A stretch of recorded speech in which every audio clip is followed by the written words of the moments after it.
En ouverture des assises, j'ai le plaisir d'accueillir Madame Stéphanie Rist, ministre de la Santé, des Familles, de l'Autonomie et des Personnes handicapées, et Madame Laurence Thienot-Herman, présidente de l'AFN Téléphone et de l'association Institut de myologie, pour une allocation introductive.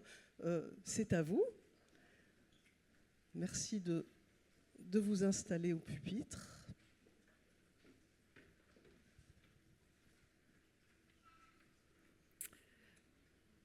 Madame la ministre de la Santé, des Familles, de l'Autonomie, des Personnes handicapées, Mesdames et Messieurs les députés, Mesdames et Messieurs les élus, Mesdames et Messieurs les présidents, les professeurs, les directeurs généraux, les cliniciens, Mesdames et Messieurs. C'est avec, j'avoue, un grand plaisir que j'ouvre ces deuxièmes assises du muscle que nous avons l'honneur d'organiser ici, au ministère de la Santé. Je vous remercie infiniment, Madame la ministre, d'avoir accepté d'accueillir et d'ouvrir cet événement consacré à un véritable enjeu de santé publique majeur, je dirais même, le muscle. Votre présence, Madame la ministre, nous honore et donne un signal fort à cette thématique. Depuis des générations, les familles que je représente, touchées par des maladies neuromusculaires, savent dans leur chair combien le muscle est capital. Non seulement il l'est pour nos fonctions motrices, mais il l'est également pour celui majeur qu'il joue dans nos fonctions respiratoires, dans nos fonctions cardiaques. Les recherches que nous avons impulsées au fil des années, que ce soit à l'Institut de myologie, je salue ici celles et tous ceux qui viennent de l'Institut de myologie, institut que nous avons créé en 1996 avec des partenaires institutionnels, comme au sein de nombreux laboratoires financés en France grâce au Téléthon, ont permis d'abord de parler de myologie, de myologue et de mieux comprendre le fonctionnement de cet organe longtemps méconnu et sous-estimé.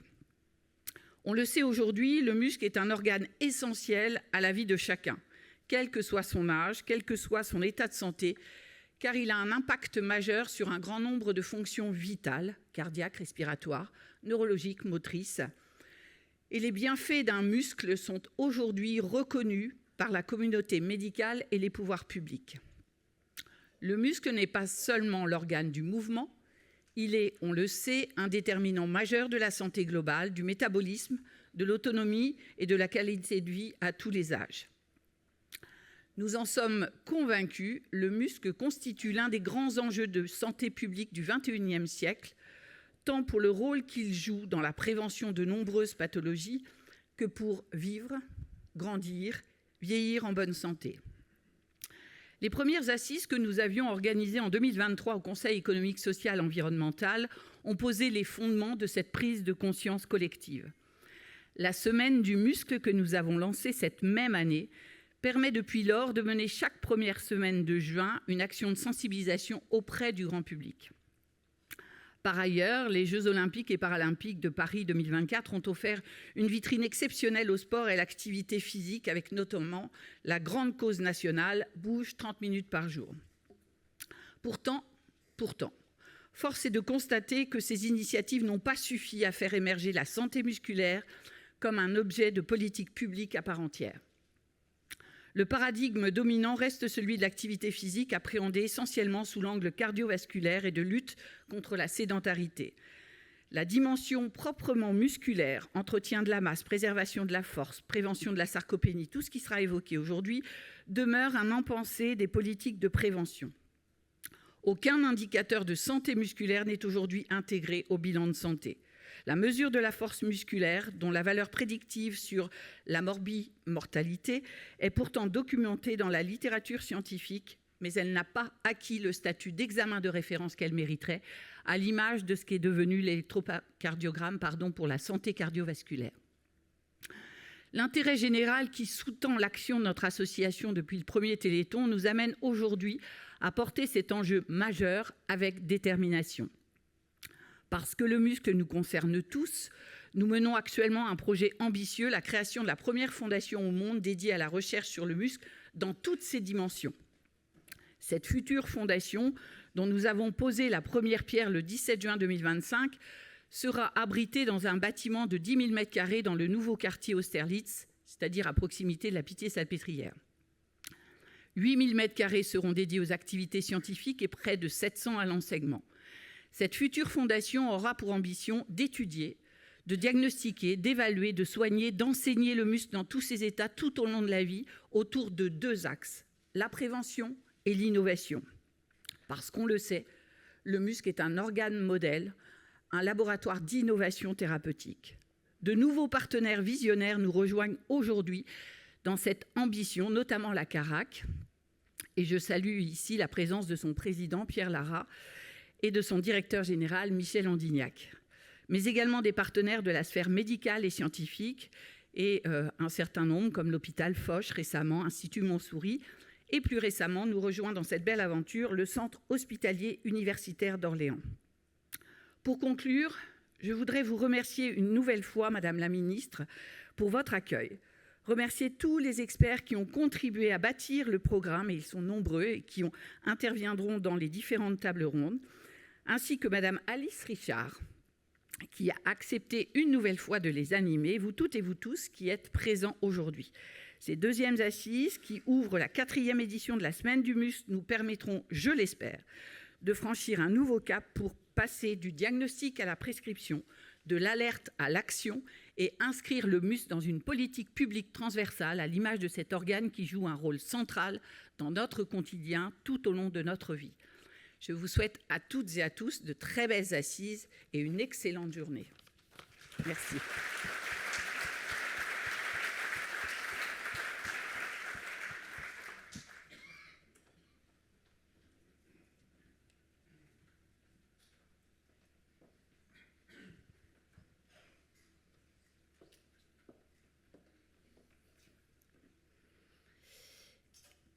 Madame la présidente de l'AFM Téléthon, chère Laurence Thienot-Herman, Mesdames et Messieurs les professeurs, chercheurs, cliniciens, enseignants, représentants associatifs, Mesdames et Messieurs les élus, Mesdames et Messieurs, je suis très heureuse de vous accueillir aujourd'hui dans ce ministère pour cette 2e édition des Assises du muscle. Je veux d'abord saluer l'engagement remarquable de l'AFM Téléthon et de l'Institut de myologie. Depuis de nombreuses années, vous portez une ambition scientifique et médicale pour le traitement des maladies du muscle, mais aussi plus largement pour la bonne santé musculaire tout au long de la vie, thème de cette journée. Longtemps considéré comme un simple organe du mouvement, le muscle, vous l'avez dit, est en réalité bien davantage. C'est un acteur majeur de notre santé globale, de notre autonomie, de notre métabolisme, de notre qualité de vie et même de notre espérance de vie en bonne santé. Il est au cœur du développement de l'enfant, il soutient notre santé physique et mentale à l'âge adulte, il devient un facteur déterminant de prévention de la dépendance avec l'avancée en âge. Les données scientifiques le confirment, préserver son capital musculaire, c'est prévenir de nombreuses pathologies chroniques, lutter contre la sédentarité, favoriser le maintien dans l'emploi, réduire les risques de chute, renforcer l'autonomie et améliorer la qualité de vie. La myologie est une discipline ancienne, marquée par son caractère très transversal, impliquant neurologues, pédiatres, médecins rééducateurs, biologistes, professionnels paramédicaux et bien d'autres. Et l'excellence de la recherche française est largement reconnue, fruit des laboratoires de recherche de l'AFM Téléthon et de l'Institut de myologie. Mais l'ambition reste grande et la myologie reste insuffisamment visible dans les formations et dans les politiques de santé. C'est tout l'enjeu des assises que vous organisez avec cette 2e édition qui veut franchir une nouvelle étape. Face à ce constat, l'État conduit déjà de nombreuses actions. En lien avec les acteurs, depuis 20 ans, le ministère de la Santé a structuré un réseau de soins et de recherche autour des centres de référence de maladies rares, maladies neuromusculaires, dans lesquels les myopathies sont pleinement intégrées. L'AFM Téléthon a participé largement à cette structuration et je veux leur dire ma reconnaissance. En termes de prévention, nous agissons également.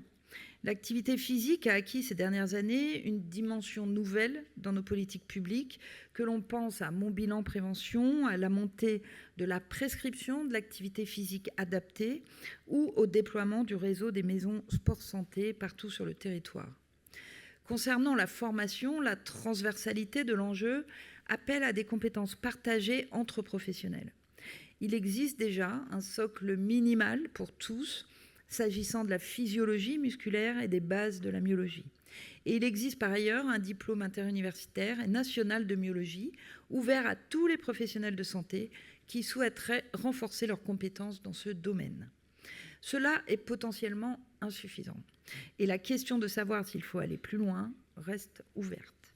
Mais c'est en collectif que nous pouvons aller plus loin, pour mieux faire connaître les bénéfices de l'activité physique adaptée, pour renforcer les politiques de prévention dès le plus jeune âge, pour soutenir la recherche et l'innovation.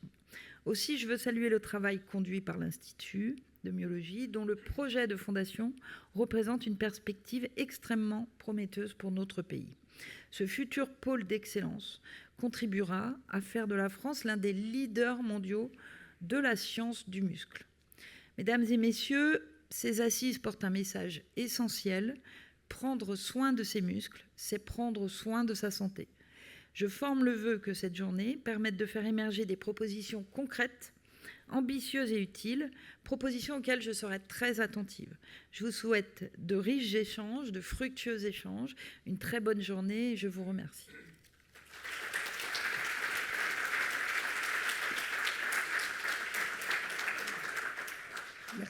Merci beaucoup à Madame la Ministre et Madame la Présidente de l'AFM Téléthon pour ces propos introductifs qui lancent de façon tout à fait intéressante cette journée. Nous allons maintenant passer à la conférence inaugurale des Assises avec Cédric Moreau. Cédric Moreau est directeur de recherche à l'INSERM et physiopathologiste à l'Institut des maladies métaboliques et cardiovasculaires, Université de Toulouse. Monsieur Moreau, c'est à vous. Alors, ça marche. Installez-vous, je vous en prie. Bien, bonjour. Vous m'entendez ? Bien, merci beaucoup pour l'introduction. Je suis très honoré que les organisateurs m'aient confié la mission de vous présenter un petit peu une conférence inaugurale. L'idée, c'est de s'inspirer du programme et des tables rondes pour parcourir ensemble différents éléments autour de la santé musculaire, le muscle dans son ensemble, au-delà de la myologie. Alors, je me suis inspiré du programme pour donner ce titre, le muscle, un capital pour la vie, on l'a déjà entendu. En réalité, du premier pas au dernier mouvement, le muscle assure un continuum transgénérationnel. Vraiment, c'est l'organe qui permet le développement moteur, l'apprentissage, qui permet également d'assurer son bien-être, de vivre en bonne santé et bien sûr jusqu'à l'âge avancé. Donc c'est ce qu'on va regarder un petit peu ensemble. Premier point, c'est vous avez des affiches qui ont été préparées par les soins de l'Institut de myologie, l'AFM Téléthon, qui sont très informatives. Le muscle, c'est un organe qui représente 40% de la masse corporelle. On a environ 600 muscles, on les mobilise sans le savoir finalement quand on parle, quand on cligne des yeux, quand on veut sourire, on mobilise plusieurs dizaines de muscles. Et en réalité, le muscle, pour faire simple, vous voyez, j'ai ici proposé un certain nombre d'images. C'est un muscle qui est très hétérogène, qui est constitué de différentes fibres, fibres qui sont influencées par des caractéristiques fonctionnelles, métaboliques, qui lui permettent de conférer différentes propriétés, vitesse, force, puissance, etc., des choses sur lesquelles je vais revenir dans les diapositives suivantes. Quand on regarde un peu plus dans le détail des fibres, avec des approches, par exemple, de microscopie électronique, on peut voir que autour des fibres, il y a des éléments importants aussi pour le métabolisme, des mitochondries, donc des petites usines de production d'énergie, d'ATP, qui alimentent la contraction musculaire.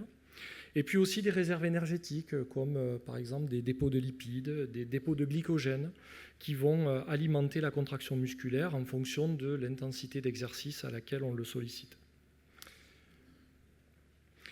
Donc le muscle, c'est vraiment le vecteur principal du mouvement. C'est ce qui a inspiré très tôt probablement Pierre de Coubertin et puis tant d'autres. Vous voyez ici avec l'image de muscles hypertrophiés, très gros, qui confèrent des propriétés de force, de vitesse. Donc ce qui a aussi conduit à l'émergence des nouveaux Jeux olympiques modernes au fin du dernier siècle, jusqu'au championnat du monde, vous voyez, à Berlin ici de 2009, avec Usain Bolt. Usain Bolt qui est un exemple parfait de ce que le muscle peut permettre d'accomplir, des vitesses extrêmes sur des distances courtes. Par exemple, champion du monde du 100 et du 200 mètres la même année, en 9,58 et 19,19 à Berlin. Donc le muscle permet de courir vite, mais il permet aussi de courir longtemps. Vous voyez, ici, j'ai pris l'exemple des 2 Kenyans qui sont actuellement passés sous la barre des 2 heures au marathon, avec Eliud Kipchoge pour un record un peu avant le Covid qui a été non homologué puisqu'il a été parcouru dans des conditions facilitantes, on va dire, sur le circuit de Monza en Italie. Et puis, jusqu'à cette année, la barre des 2 heures au marathon qui a été brisée à Londres avec Sebastian Coe, qui pour la première fois a couru un marathon à 1,59,30. Donc vous voyez qu'on peut courir vite mais aussi longtemps. Si on regarde l'évolution de la force musculaire ou masse force musculaire avec l'âge, on a un profil de courbe en cloche, un peu comme ceci, avec finalement l'acquisition d'une masse et d'une force musculaire, on va dire maximale, à la fin de l'adolescence. Je reviendrai sur le reste de la courbe avec la suite du propos. La fin de l'adolescence, c'est aussi le moment où on voit l'émergence potentiellement de talents. Par exemple, je sais qu'il y a des Lyonnais dans la salle, ils seront contents de reconnaître Paul Sexas ici, qui va courir son premier Tour de France cette année et qui fait preuve aussi de capacités exceptionnelles, en partie aussi grâce à ses muscles. Quels sont les piliers principaux pour construire son muscle et pour essayer de le préserver le plus possible jusqu'à l'âge avancé? Bien, c'est l'activité physique et la nutrition, donc rien qui va vous étonner. Évidemment, le muscle, pour le construire, il faut lui donner des protéines, des minéraux, des vitamines. Et puis, il faut lui proposer aussi de bouger, donc du mouvement. Le mouvement, soit des exercices d'endurance, soit des exercices de renforcement, je reviendrai sur ces notions. Pourquoi c'est important de bouger? C'est quelque chose qui est largement reconnu, admis, démontré scientifiquement. J'ai repris cette étude ici, cette méta-analyse de Eklund et collègues, qui a été publiée dans le British Medical Journal en 2019. Pardon. Vous voyez très clairement qu'il y a une association dose-réponse entre l'activité physique et la mortalité, toutes causes confondues. Donc vous voyez que plus on est actif, finalement, on atteint un seuil à partir visiblement de 250-300 minutes par semaine, où on a une mortalité qui est nettement réduite. Et cet effet s'explique aussi en partie par l'observation que l'activité physique protège contre le risque de nombreuses maladies chroniques. En réalité, on voit ici dans une autre étude du BMJ que l'activité physique protège contre les maladies cardiovasculaires, évidemment, contre les maladies métaboliques comme le diabète, mais également contre certains cancers. Donc si vous voyez, si on représente ici sur le graphique les recommandations actuelles de l'OMS en termes d'activité physique, qui sont à 150 minutes d'activité modérée par semaine, vous voyez qu'on arrive à une réduction de mortalité cardiovasculaire qui est nette, mais qui est moins nette pour les autres pathologies, par exemple le diabète ou certains cancers. Donc on pourrait atteindre mieux avec des volumes d'activité physique plus importants. Donc c'est ce qui a fait aussi l'objet d'une expertise collective de l'INSERM en 2019, à laquelle certains d'entre nous ici dans la salle ont eu l'occasion et l'opportunité de participer. Pardon. Et dans cette activité physique, on a clairement bien sûr reconnu, comme d'autres groupes de travail, que l'exercice est une réelle médecine. L'exercice peut être utilisé en prévention primaire, mais également en prévention secondaire d'un certain nombre de maladies chroniques. Les maladies chroniques qui touchent 3 Français sur 4 à partir de 65 ans. Donc les maladies cardiovasculaires, les cancers les plus fréquents, les maladies mentales, les troubles ostéo-articulaires, etc., etc. Donc l'exercice, clairement, par ses effets préventifs sur un certain nombre de maladies chroniques, permet de vivre en meilleure santé le plus longtemps possible, et aussi permet d'être plus résilient face à la maladie, c'est-à-dire la capacité à se remettre, à s'adapter à un stress qui soit de nature accidentelle, de nature traumatique, de nature infectieuse ou autre. Donc ici, on voit aussi que l'exercice peut apporter des bénéfices à tous les âges. Donc vous reconnaissez cette courbe en cloche qui est équivalente finalement pour la masse et la force musculaire avec la capacité d'exercice, ou on peut le décliner aussi sur la capacité cardio-respiratoire, à quelque part, qui va atteindre un pic vers les 20-30 ans et puis qui va progressivement diminuer. Vous voyez en bleu la courbe du haut, quelqu'un qui est actif toute sa vie, de la naissance jusqu'au dernier mouvement. En théorie, il va s'en sortir mieux que les autres pour vivre plus longtemps en bonne santé. Ça va lui permettre d'éviter probablement d'atteindre un seuil à partir duquel il y a une perte visible d'autonomie. L'intérêt aussi, c'est qu'en réintroduisant des programmes adaptés d'activité physique à tout âge, que ce soit par exemple à 40 ans, ici, middle age, ou même à un âge plus avancé, à partir de 65 ans, bien, on voit qu'on peut infléchir la tendance, c'est-à-dire on peut récupérer finalement une meilleure santé musculaire et s'éviter quelque part une dysautonomie. Je reviendrai sur ces notions. Donc, comment l'exercice exerce finalement ses effets biologiques sur le muscle? Bien, on sait que chaque morceau d'exercice va induire des adaptations aiguës au niveau du muscle, donc il va remodeler l'expression des gènes, le transcriptome, remodeler un certain nombre de fonctions métaboliques et enzymatiques qui, progressivement, vont transformer la performance du muscle. Et donc, les successions d'exercices constituent ce qu'on appelle l'entraînement, et c'est l'entraînement qui, finalement, change de façon durable la santé du muscle. On sait qu'il y a 2 grands types d'exercices. Il y a les exercices d'endurance d'un côté, les exercices de résistance de l'autre, puis une déclinaison de ces types d'exercices. On voit très bien que les exercices de force, je ne sais pas si le pointeur marche correctement, les exercices de force, on voit sur les barres grisées les plus foncées, qui vont avoir des effets bénéfiques pour augmenter la masse et la force musculaire, en particulier des membres inférieurs, en fonction du type d'exercice qu'on pratique. Et puis, les exercices d'endurance, eux, vont avoir des effets moins nets sur la masse et la force musculaire, mais vont avoir des effets très nets sur le reconditionnement cardiovasculaire. Donc ça fera l'objet de discussions au niveau des tables rondes. Donc ça, c'est ce qu'on connaît des grands types d'exercices. Mais la nature même des types d'exercices, par exemple dans les exercices d'endurance, peut avoir des effets aussi différents. On sait que le muscle, c'est un site important de métabolisme, c'est un site important de stockage du glucose, donc un site important de régulation de la sensibilité à l'insuline, donc du risque de diabète. Et on voit ici, par exemple, c'est une étude qu'on vient de publier en collaboration avec des collègues irlandais à DCU. Vous voyez que si on prend ici 12 sujets jeunes en bonne santé, qu'on leur propose de faire un exercice d'endurance en continu, donc 60 minutes à 50% de leur capacité maximale aérobie, ou des exercices de sprint qui, eux, sont vraiment très courts, donc une charge mécanique beaucoup plus faible, des répétitions de 30 secondes, 7 répétitions de 30 secondes à 130% de la puissance maximale aérobie, eh bien on voit qu'on est capable d'améliorer 24 heures après très nettement la sensibilité à l'insuline, mieux qu'un exercice d'endurance continue. Probablement pourquoi? Parce qu'on force son muscle à vidanger ses réserves de glycogène. Donc c'est important de faire bouger son muscle aussi à des intensités où on le force à vider son glycogène, notamment pour avoir des bénéfices sur la santé métabolique.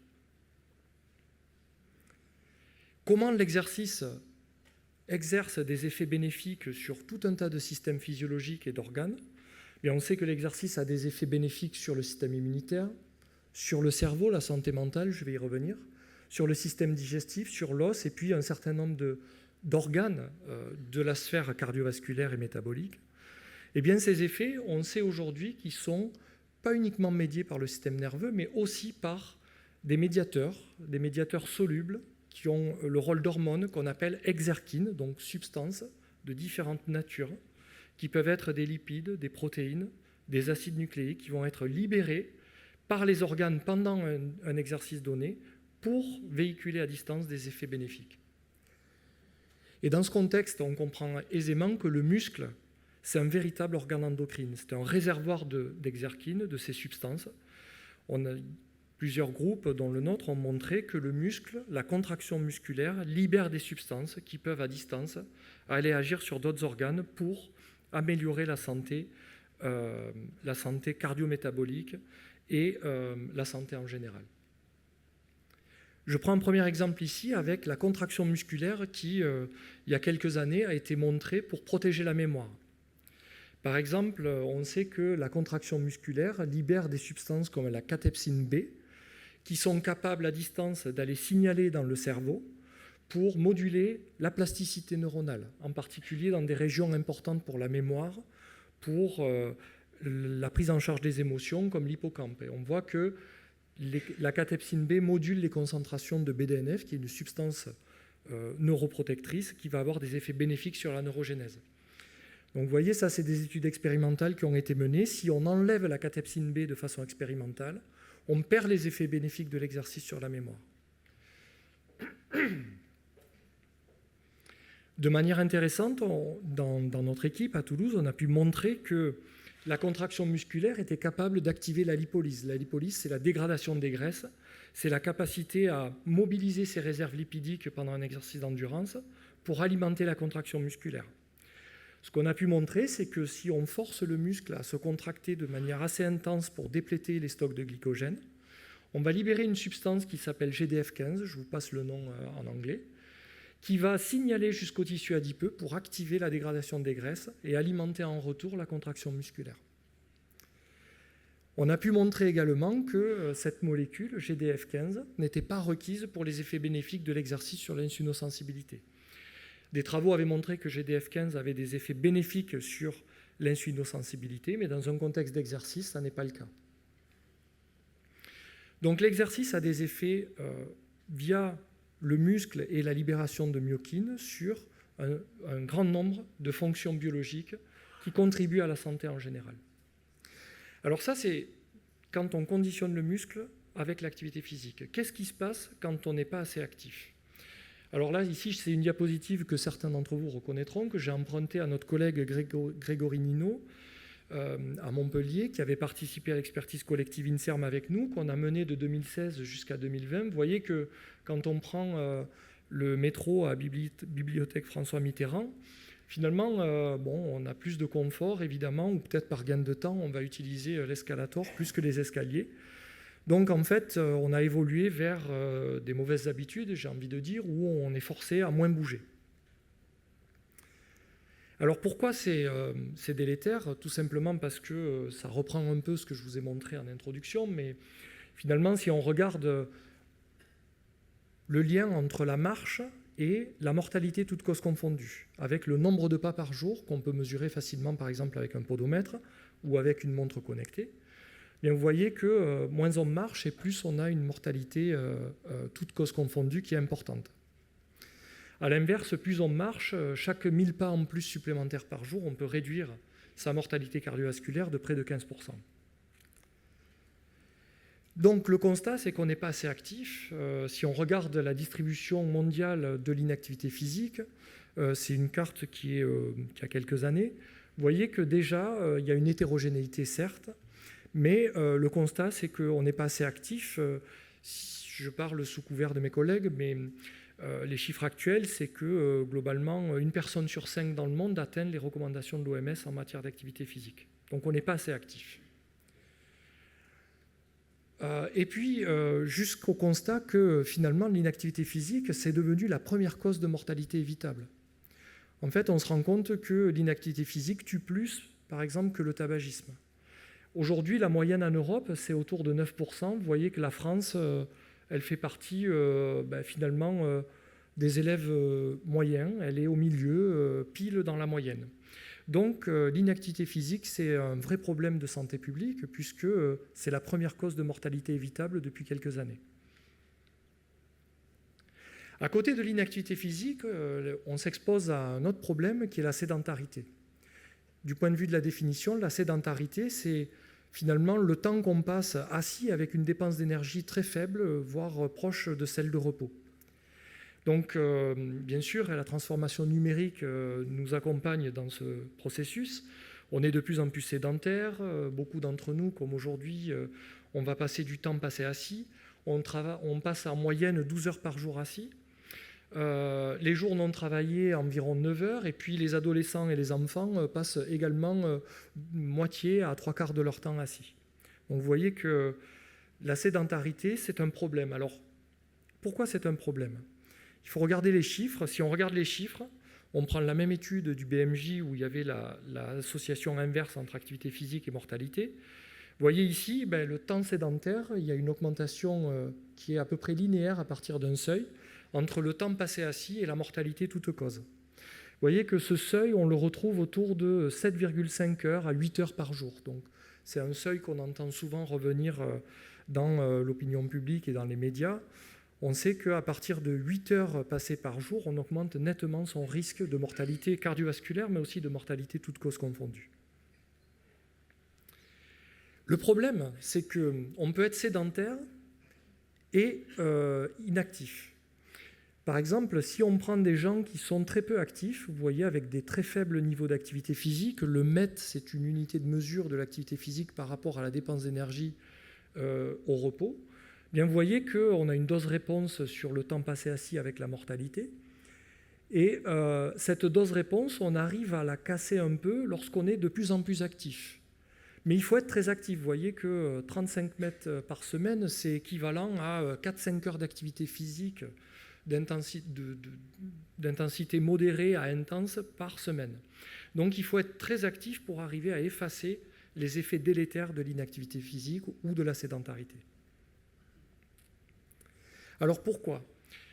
Pourquoi la sédentarité ? Pourquoi le temps passé assis est si délétère ? Alors c'est des questions qu'on pose et qu'on peut adresser dans le cadre de modèles expérimentaux dont on a la chance de pouvoir utiliser à Toulouse avec la proximité de la clinique spatiale, le MEDES, des études qui sont souvent financées par le CNES et l'Agence spatiale européenne, dans lequel, par exemple, on va étudier les effets délétères d'une immobilisation forcée sur la santé musculaire et métabolique. Vous voyez par exemple qu'ici, on place des personnes dans une piscine avec une eau thermostatée, dans une bâche qui n'est pas en contact direct de l'eau. Et donc, on reproduit les conditions de microgravité simulées comme dans l'espace, dans la station internationale. Dans ce contexte-là, on peut étudier les effets d'une immobilisation sur le déconditionnement en santé de la personne. Et donc là, je voulais partager avec vous des travaux récents qu'on vient de publier. Vous voyez que même des gens qui sont en très bonne santé, ce sont des gens qui sont physiquement actifs, qui font plus de 10 000 pas par jour, qui ont une activité, des capacités cardio-respiratoires qui sont relativement bonnes. Vous voyez que 5 jours d'immobilisation dans ces conditions suffisent à dégrader la santé métabolique. Vous voyez qu'ici, on a, pour une même charge orale de glucose, on atteint des niveaux de glycémie plus élevés et une réponse à insuline plus élevée. Ça veut dire qu'on force l'organisme à déployer des moyens plus importants pour pouvoir prendre en charge cet excédent de glucose. On voit aussi par IRM très vite qu'on accumule beaucoup de lipides dans le foie. On sait aujourd'hui que les maladies métaboliques sont associées par exemple à une incidence très élevée de stéatose, de maladie du foie. Et donc ça, c'est un exemple. Même chez des gens sains, une immobilisation de courte durée peut induire une accumulation de lipides dans le foie. On voit aussi, pour revenir au cœur du sujet, qu'on déconditionne les performances physiques. Vous voyez que très vite, on diminue les capacités cardio-respiratoires, on augmente très nettement le catabolisme protéique au niveau musculaire, et on diminue aussi en IRM, par IRM, la surface de cuisse du quadriceps. Vous voyez qu'on a une atrophie du quadriceps dans ces conditions. Donc, une immobilisation de courte durée, par exemple une hospitalisation, un alitement prolongé, conduit à un déconditionnement métabolique musculaire qui est relativement rapide.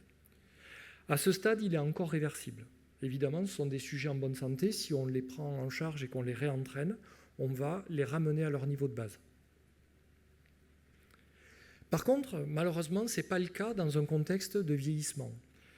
Dans le sens où, lorsque on accumule au cours d'une vie un comportement sédentaire, pas assez actif, eh bien, on va déconditionner son muscle de façon chronique.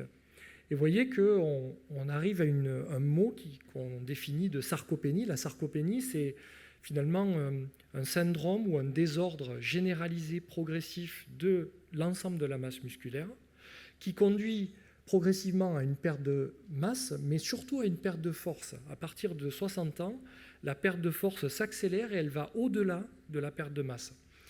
Et donc, c'est ce phénomène qui, probablement, est important à prendre en compte pour préserver une meilleure santé plus longtemps. Alors, comment on diagnostique ou on parle de sarcopénie? Donc là, je parle sous le couvert de collègues experts, bien plus experts que moi, mais il y a visiblement un consensus qui émerge aujourd'hui avec le groupe européen de travail sur les personnes âgées, EWSEOP ici, 2, qui dit qu'on définit la sarcopénie avant tout par une perte de force musculaire, et puis le degré d'atteinte de sarcopénie si on a aussi de façon conjointe une perte de masse et ou une perte de performance physique. Et quand on cumule les trois, finalement, on a un niveau de sarcopénie qui est très sévère. D'accord ? Et donc, j'ai déjà parlé un petit moment, et on arrive à un moment important. Alors, je pense que ça ne va pas être très facile, mais parce qu'on a des sièges qui ne sont pas statiques, mais bon, ce n'est pas très grave. Je vais vous inviter à vous lever pour qu'on partage ensemble un test assez simple. Allez, du travail. Qui est un test de levée de chaise. Donc, si on veut mesurer de façon intégrée la force et la fatigue musculaire, on peut de manière très simple le faire soit sur 5 répétitions de lever assis sur sa chaise, soit sur une période de 30 secondes. Donc là, ça ne va pas être simple, mais je vais quand même vous inviter à le faire. Ça va nous faire bouger. Parfait, c'est vous qui nous dirigez. Voilà, ça va être un moment intéressant. Donc je vous invite à suivre les recommandations. Vous allez placer vos bras croisés, voilà, au niveau des poignets sur les épaules. Et donc au top, je vais vous inviter à vous asseoir complètement, vous relever, vous asseoir complètement, vous relever, et je vous donnerai un top. Et ensuite, on regardera ensemble vos performances. D'accord ? Donc, je vous autorise quand même à prendre le strapontin si vous n'arrivez pas à le faire comme il faut. Alors, je vais vous donner le top. Est-ce que vous êtes prêts ? Top. Je vous invite à compter aussi.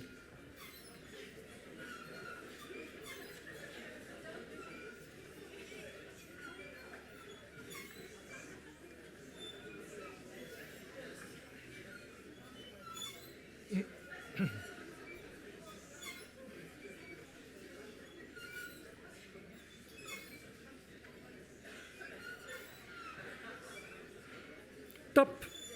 Voilà, très bien. Je vous invite à vous asseoir. Merci beaucoup.